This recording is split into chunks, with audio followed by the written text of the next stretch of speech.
Tossing Grenades at Windmills podcast. What do you want to hear about? Yeah, well, like I mentioned, I remember the record, and I remember the fire hydrant. I spent a lot of time in trees as a kid when I was able to go out. It was crazy. I can't remember, when my mother was home, I was allowed to go out and play. She encouraged me to go out and play. And when my father was home, he really didn't want me going out. One thing I don't remember that my mother tells me, but I was older and this was in Falls Church, my father didn't want me fighting. Obviously because he got into trouble fighting when he was a kid and fighting when he was in the Army. We were in apartments, and my mother worked. I lived in, the apartments I grew up in. Most of the people there were families with single mothers, which was really not common in the 50s. And we were surrounded by suburban neighborhoods with people with more money than us. And so I went to school with people who were relatively well-to-do. Some of them were flat out rich. This is like 10 miles out of D.C., and Falls Church had a lot of, really well-to-do government people and other people, contractors. I think it was Lockheed Martin that was not too far down the road from us. It was like a mile down Route 50 from our house. I have a lot of fun memories of my childhood, actually. And it took me a long time to remember those because so much of my childhood was so traumatic. But I actually have some fun memories. So, anyway, yeah. So I got beaten up a lot, and my mother one day, she got really angry about it because I would get beaten up by the neighborhood kids and wouldn't fight back. And finally, there was one day, and because I didn't fight back, that made me a target. And I also was I was a super sensitive child and cried very easily, which is one of the things when I was trying to talk to my mother after we moved to Augusta. Actually, it was before we moved to Augusta. It was like a year or two. Skip sent me on a trip to Augusta to visit my mother before we moved out there, and I tried to talk about the past with her, and she said, well, you always cried so easily. Even trying to talk to her about it, I started crying. Now I've gotten through a lot of that because I've had people I can talk to. I can talk to you. I can talk to Skip. I can... and my mother and I eventually became able to talk about a lot of this stuff, which was good. It was really healthy. But anyway, so she says she told my father, come over here and look at this. And I was out in the backyard, our backyard, but it was a communal area because it was apartments. And she said to my father, look at this. And these kids were beating the hell out of me, and I wasn't fighting back. Because I was more afraid of my father than I was of these kids. What my father would do if I fought back. So I wasn't supposed to fight. So he brought me in the house and said, look, if somebody attacks you first, you're allowed to defend yourself. So after that, I became a pistol. Anybody who attacked me, and eventually that became my father when I was 15, and we'll talk about that in another session. I don't want to talk about that now, but yeah, I reached a point where that happened with my father too, and now it's like something snaps in me when somebody tries to hurt me physically. That I get real cold and focused, and it's like, okay, you may kill me, but I'm going to take a piece of you with me, and that's probably where all that started, because I was obviously really sick and tired of just standing there and being beaten up all the time. Anyway, let's see. My father, because I had been a sickly child, and I think it made my father feel guilty finding out that, I had a vitamin deficiency, and he felt like there was no excuse for that. He became a fanatic about my health. And I was still sick all the time, mostly because he smoked 2.5 packs a day of cigarettes. And so the house, my father and I had this running argument going because he would come home, especially in the summer, and I would have opened all the windows. And he would come home and say, "You're letting all the hot air in." No, I'm letting all the smoke out. I can't breathe in here. I stay in here all day. You don't want me to go out, but you want me to live in here breathing this crap all the time. And anyway, my father was a clever guy in a lot of ways, but that'll get into another thing. But so I got lots of ear infections and sinus infections and stuff, which you did too when you were a child. So I don't know if we had an immunity weakness or something. You got gamma globulin shots for yours, which helped yours a lot. I still have problems with ear infections and stuff, sinus infections on occasion. But anyway, yeah, I did have neighborhood friends. My best friend, Alan Fernandez, his mother was from Guatemala, and he had 2 older brothers who were insane. His mother I think she worked at, she didn't work at Sears, she worked at a department store of some kind. And she was a single mom. Like I said, almost all my friends, their moms were single moms. And of course that was during segregation. So we had African American people in our neighborhood, but they were all janitors. And the people who lived in our apartments, they were the janitors, and they would live. Some of the apartment buildings had laundry rooms under them, and I would help my mom drag the laundry across the street to the laundry room to do the laundry. And the laundry rooms had apartments in them, and I can't imagine what it must have been like living in those apartments with the noise from the washers and the dryers all day and all night, people coming and going, and but the only African American people we had in our neighborhood at the time were the janitors and their families who lived in the basements. My father, this was one of the quirks of my father. My father really didn't want me to be like other people, which is part of why he kept me in all the time. Part of the reason he kept me in all the time is because he had his own panic attacks and issues, and he didn't come to my wedding reception after I was married to your dad because he couldn't deal with large crowds of people. He just couldn't.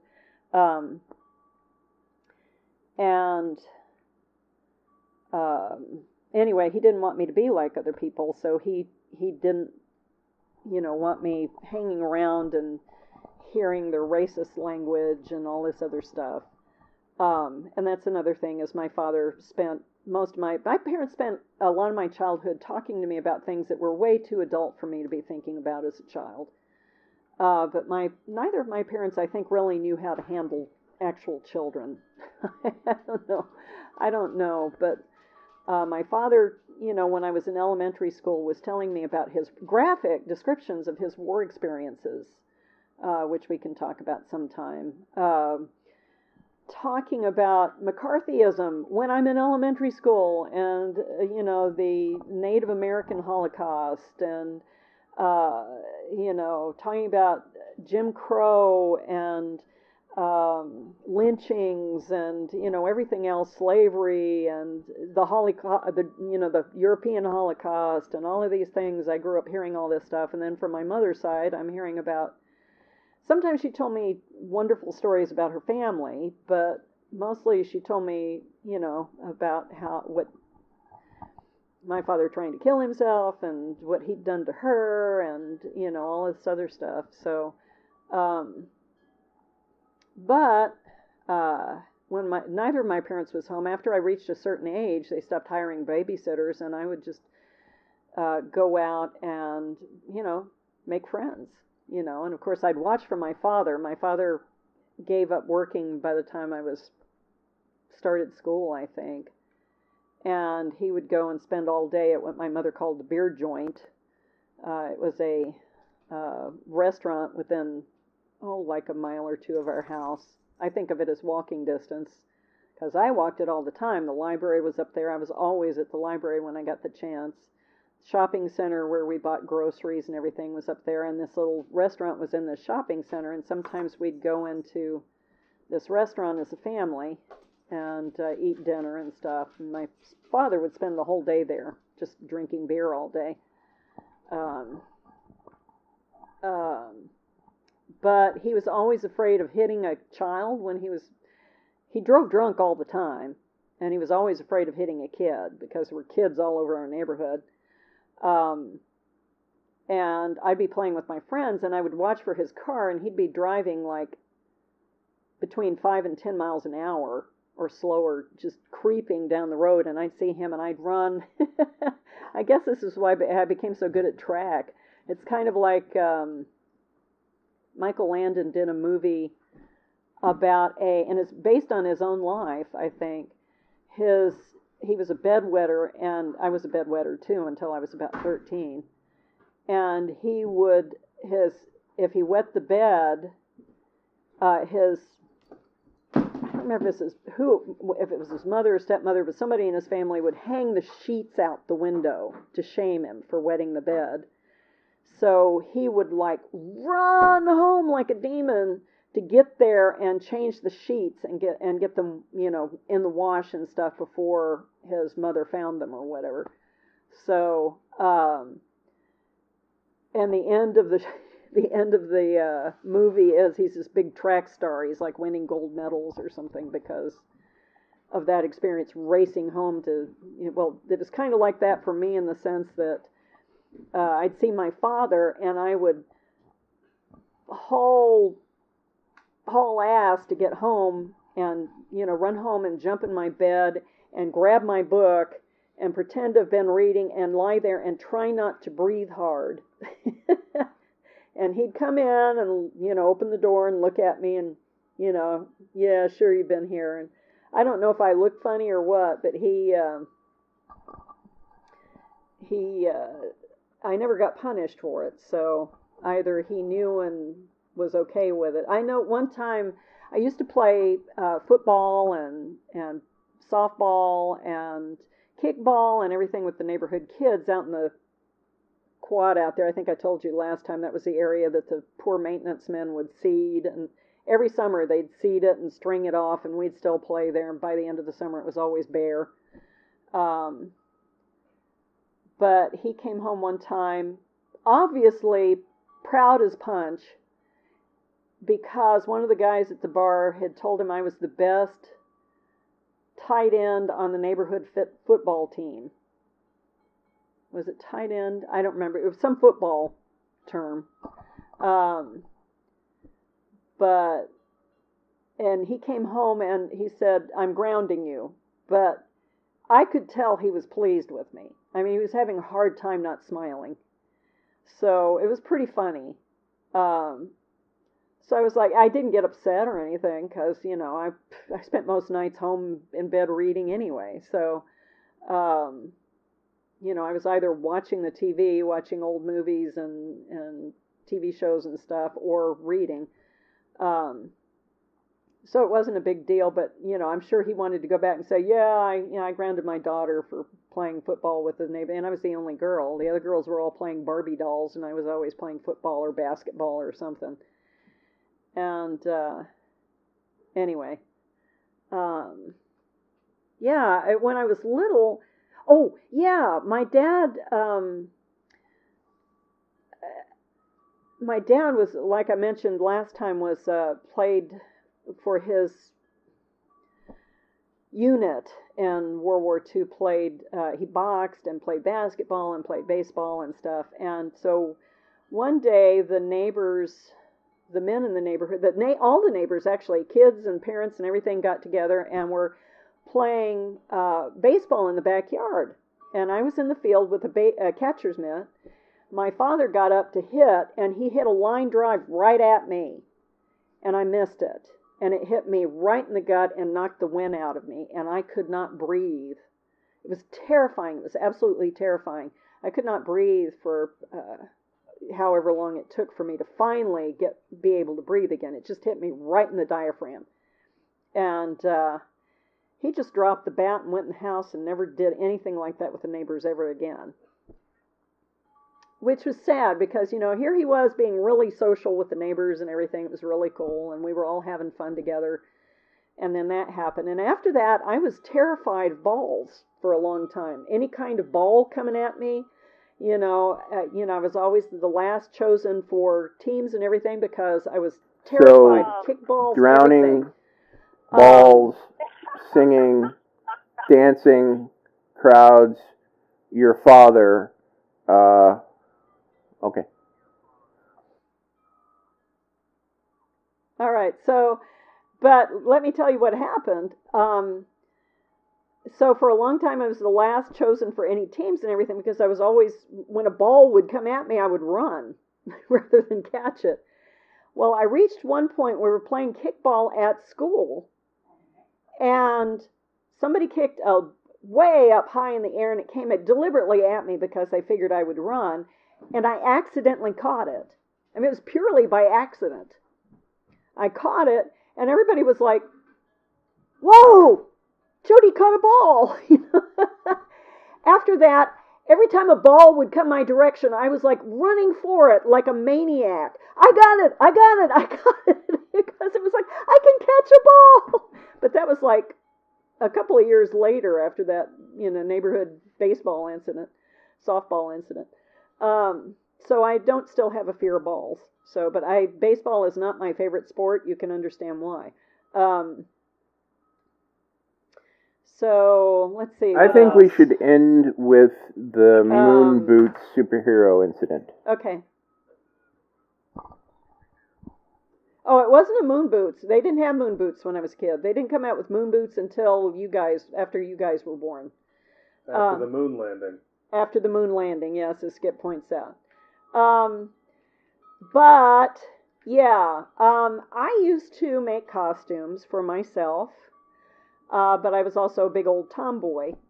So, and I rode my bike or ran everywhere. Oh gosh, I have another story. Why don't you tell me that one first, and then tell me the Moonboot story after, because that's a good one to end on, I think. Okay. Okay. This was late at night, and my friends were on bicycle, and I was running alongside them. They weren't riding that fast, obviously. I loved my bicycle. I was always taking my bicycle apart and putting it back together and, oiling it and taking care of it and everything. I like to take things apart. My radio, I'd take my radio apart and put it back together.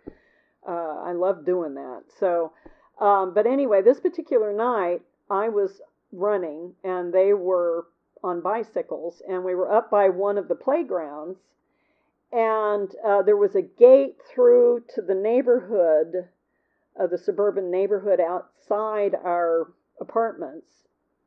And these kids came through the gate, and there was one kid who was really big. I think he was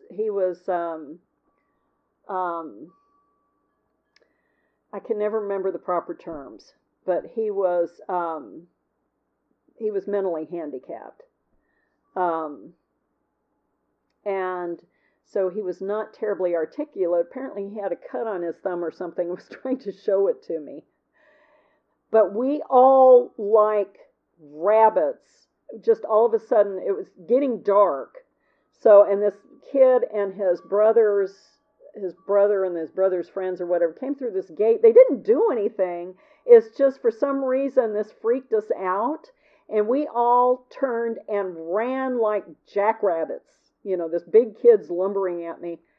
And I was faster than all the kids on bikes getting away from there.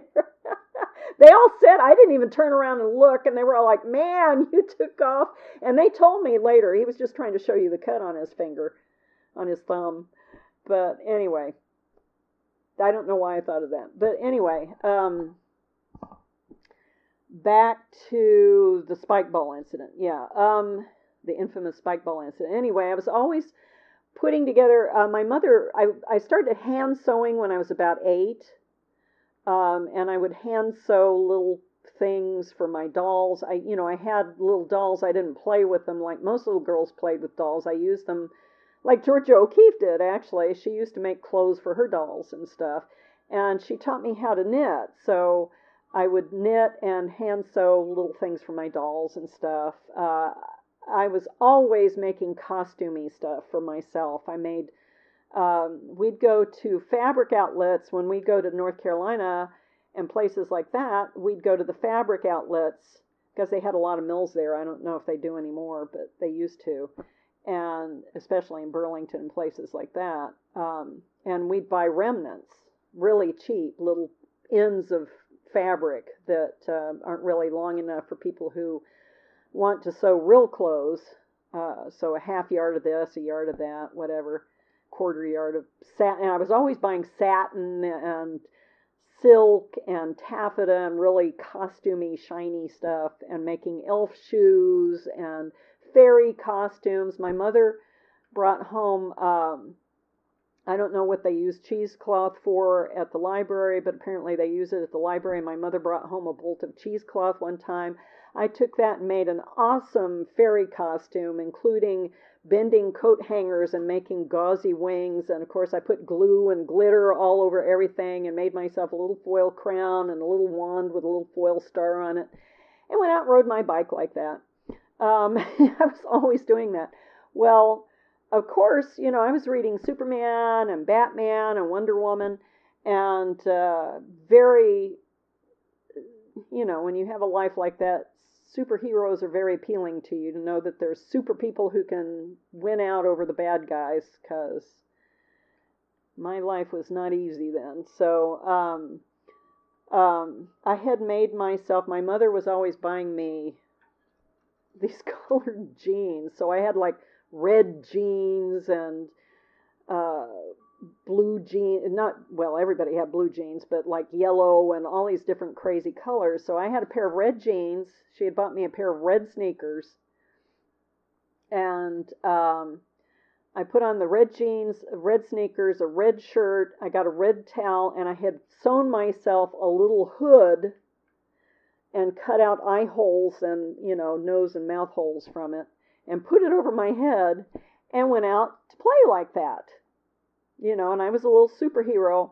And somebody, the kids saw me and were like, "What the heck are you?" And I had made up a name for myself. I don't remember what it was. And, I announced myself, hands on hips, I'm whatever I am. And they all started laughing at me and started throwing spike balls at me. And I don't know how it happened. And, this was after they had planted grass in that field that I was talking about, the space behind my apartment that I was talking about. And I ended up trying to protect myself under that plastic sheet with a ring of kids all the way around me, laughing and throwing spike balls at me, with me trying to hide from them and me crying under the plastic sheet. Now, the first time I mentioned that to, that was always a really sad memory for me until I told it to, before you were born, the people who lived in the apartment across from us. Gary Lynn McCorkle was her name. And we were both pregnant. And I told her that story, and she started laughing. And she said, "Yeah, I would have been throwing spike balls at you too." Well, I decided I didn't like her very much, but it stopped me crying over that story. I never cried again when I talked about that story. But yeah, that's was one of my childhood traumas for a long time, was people. And I'm not afraid of spike balls, but to this day, I freaking hate spike balls and gum trees. We had a gum tree out front of our house when we moved here in San Jose. I was so happy when that stupid thing got taken down, because I hate gum trees and spike balls. So they're the enemy as far as I'm concerned. I'm not afraid of them, but I sure hate them. So that's the end of that story. So makes sense to me. So I think we will stop there. I was considering, trying to make you misremember where, either a time-traveling me came and saved everyone, or a time-traveling Christy, and her version of the story was it was her being picked on and you were the one throwing the spike balls. But we'll save that for another future, recording.